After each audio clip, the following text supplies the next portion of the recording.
Bonjour à vous. Aujourd'hui, une vidéo intitulée Apprendre la subtilité. Et vous allez voir que c'est pas aussi facile parce que aujourd'hui, c'est pas par hasard qu'on essaye de vous débiliser, qu'on joue sur le registre de l'émotionnel et qu'on essaye de vous enlever la faculté d'observation et d'analyse et d'intuition, si vous voulez, qui devrait vous permettre normalement de vous tirer de pièges. Hein, faut se méfier des apparences. Là, en l'occurrence, vous allez voir une vidéo qui a attiré mon attention dans le sens où moi, j'ai vécu dans le Nord pendant pas mal d'années, si vous voulez, hein, aux alentours de Douai. Et j'en garde un bon souvenir hein, de la région du Nord, parce que moi, à l'époque des années 80, si vous voulez, il n'y avait pas autant ça partait pas au niveau de la France en vrille au point où ça part aujourd'hui en vrille, si vous voulez.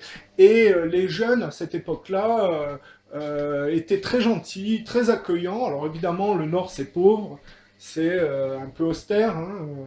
Moi, mon grand-père était mineur, si vous voulez, hein, dans le nord de la France. Et comment dire, les gens du Nord ont toujours été très, très accueillants et très gentils, si vous voulez. Bon, après, c'est vrai qu'il y a des cas. Hein. Il y a une lourdeur aussi, hein, parfois une vulgarité, si vous voulez. Bon, on va pas chanter de... Jamais aimé les chansons paillardes du Nord, mais enfin bon, on va pas me faire un dessin. Enfin, à l'époque des années 80, en tout cas, moi je garde un bon souvenir du Nord. Donc là, moi j'ai regardé un peu comment les choses évoluaient, et faut se rappeler que le Nord, c'est quand même de culture en grande partie communiste hein, au départ. Et c'est pas un hasard si il y a une propagande américaine qui revient constamment, si vous voulez, faire l'apologie de son modèle dans cette partie du nord de la France, si vous voulez, et de manière extrêmement vulgaire, si vous voulez, parce que là, on voit des filles avec un corps travaillé, si vous voulez, qui comment dire, qui gesticulent, qui miment des actes sexuels devant une voiture américaine. Donc,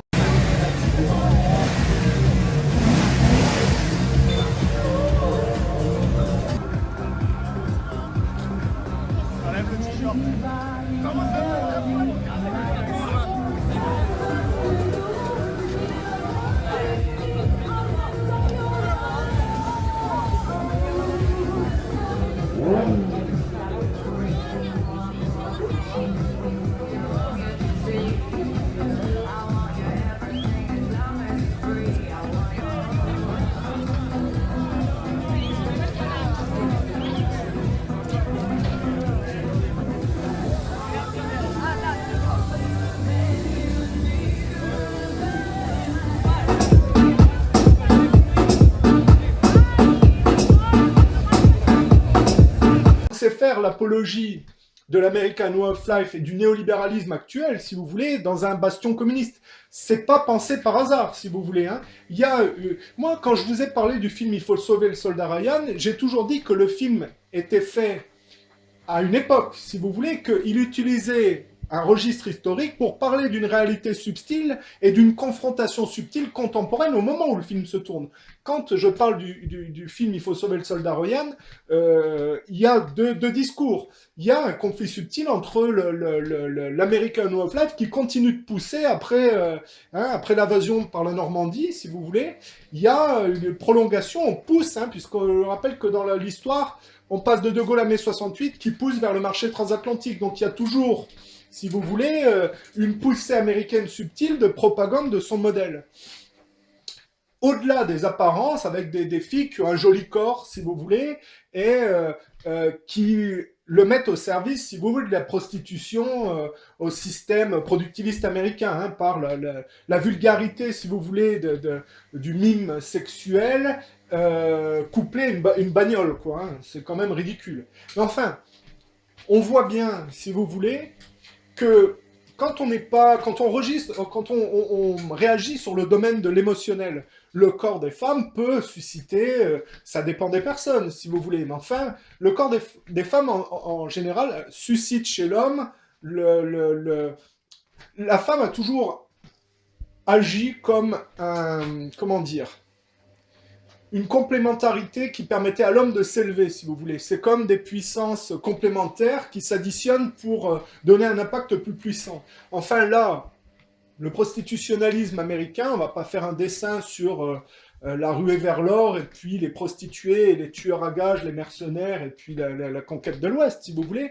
On va pas faire le portrait du prostitutionnalisme institutionnel américain, mais enfin, le fait qu'ils viennent dans le Nord faire les marioles avec des bonnes femmes qui se dandinent, hein, c'est de manière subtile une poussée, si vous voulez. Hein. Déjà, ils se moquaient des Bretons hein, avec Obélix et Astérix quand ils y ont mis des McDonald's, si vous voulez. Hein. On disait que voilà, à partir du moment où il y avait des McDonald's en Bretagne, le symbole d'Obélix et Astérix, finalement, hein, le village gaulois n'aura pas fait illusion très longtemps. Enfin bon, moi j'ai toujours dit qu'Obélix et Astérix, ça servait à virer les Romains, c'est-à-dire la prégnance catholique, si vous voulez, pour mettre des anglo-saxons à la place. Hein.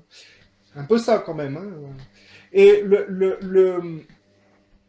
la subtilité, c'est que si aujourd'hui on vous prive de vos facultés d'analyse et d'observation et d'intuition, si on essaye de vous pousser dans le registre de l'émotionnel et puis de l'idiocratie, c'est vrai que vous regardez les bonnes femmes qui se dandinent sur les bagnoles, vous êtes impressionné par les bagnoles, vous dites ouais, c'est impressionnant le système américain. Mais en réalité, là où vous devriez être subtil, c'est que derrière la bagnole là, américaine, correspond au système productiviste américain actuel, qu'est-ce qu'il y a? Ben, il a pu se mettre en place, grâce à l'imposture du 11 septembre, la guerre en Irak, la crise de l'immobilier, si vous voulez, la guerre en Libye, en Syrie poussée, et la privatisation à outrance de la France. Je rappelle que les Français, qui avaient un système collectiviste où l'État gérait des domaines importants, hein, a été complètement... Le système collectiviste de l'État public a été complètement dégradé. Mais ça serait un peu vite oublié que ça s'est fait en poussant, par exemple, à France Télécom, les gens au suicide, si vous voulez. Et ce sont les Américains qui poussent derrière, hein, puisqu'ils corrompent les politiciens français, si vous voulez, pour faire avancer leurs intérêts.